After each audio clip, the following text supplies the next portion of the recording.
Buenas noches, profesora. Buenas noches, compañeros. Mi nombre es McBrien Leonardo Jaramillo y en esta ocasión voy a exponer sobre el gobierno de Juan Velasco Alvarado.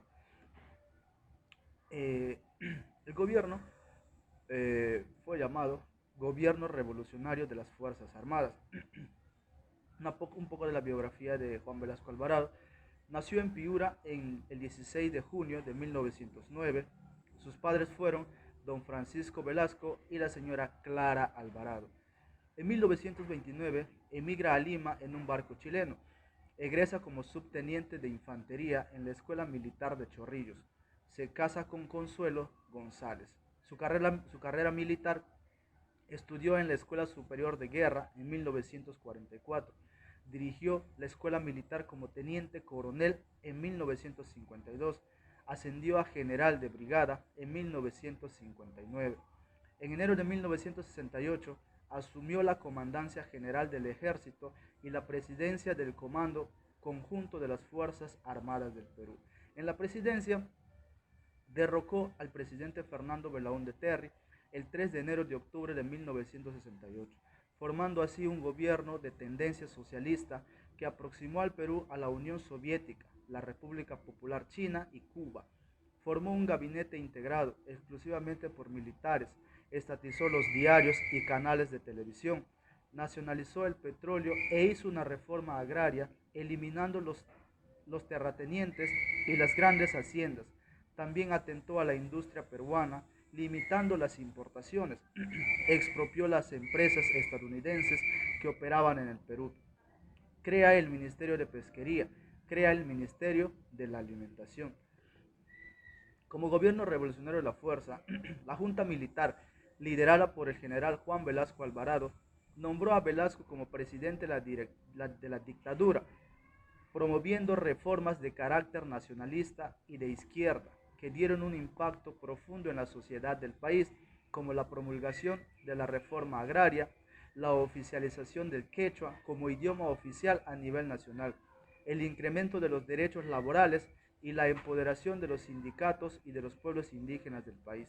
Sin embargo, otras medidas, como la nacionalización de los recursos naturales y la expropiación de empresas y de medios de comunicación, generaron una fuerte crisis económica y provocaron el aislamiento internacional del país.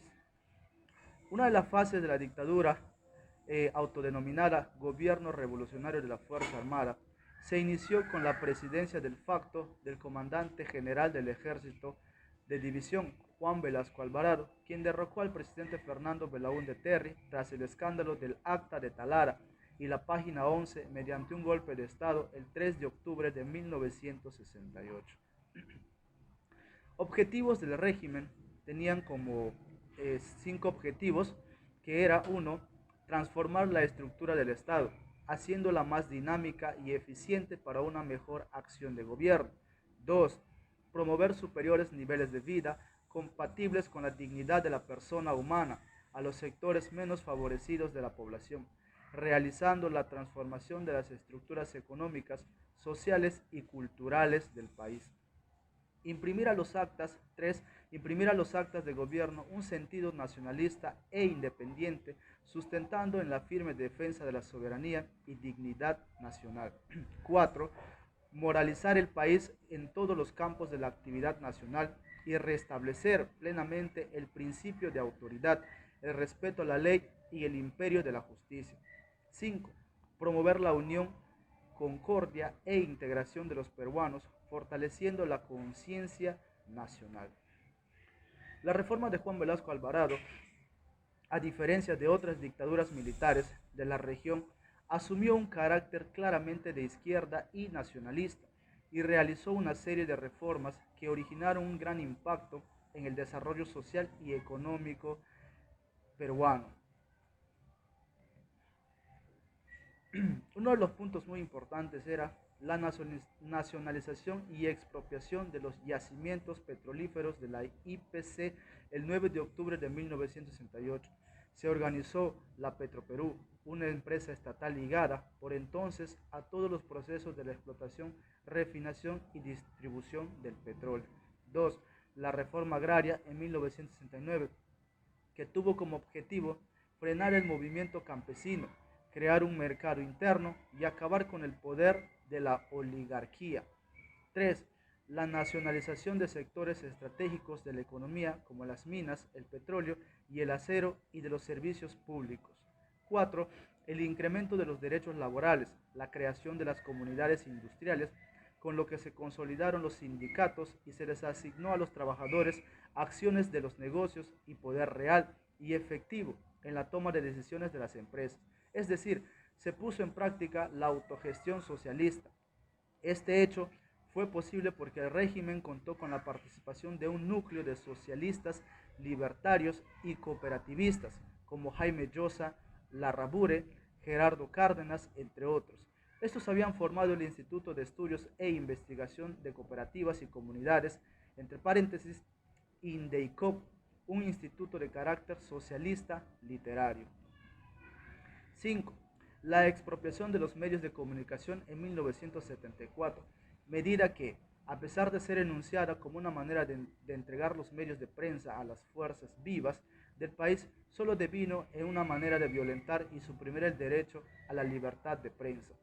La reforma educativa de 1972, dirigida por el general Alfredo Carpio Becerra, esta reforma cuestionó la enseñanza oficial, basada en la imposición de los puntos de vista de la élite y la rigidez del sistema escolar imperante.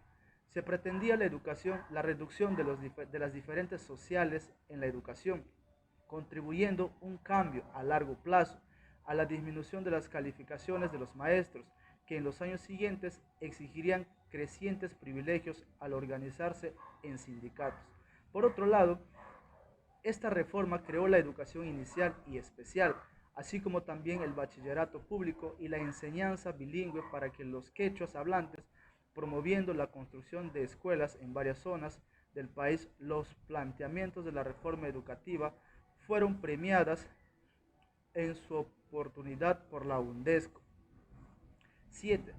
En 1973 se dio el Reglamento de Educación Bilingüe y el 27 de mayo de 1975, por el decreto ley 21.15.6, se reconoció al quechua, al igual que el castellano, como lengua oficial de la República.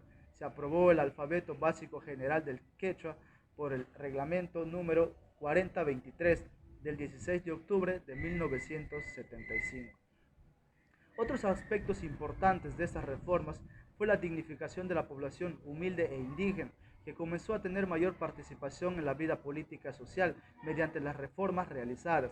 En el campo económico, la dictadura, además de imponer un mayor control estatal sobre las actividades productivas, alentó el desarrollo de la industria nacional mediante la restricción de las importaciones de manufacturas, lo cual produjo que en el país se crearan fábricas y se ensamblaran autos de distintas prestigiosas marcas. Relevo institucional de 1975.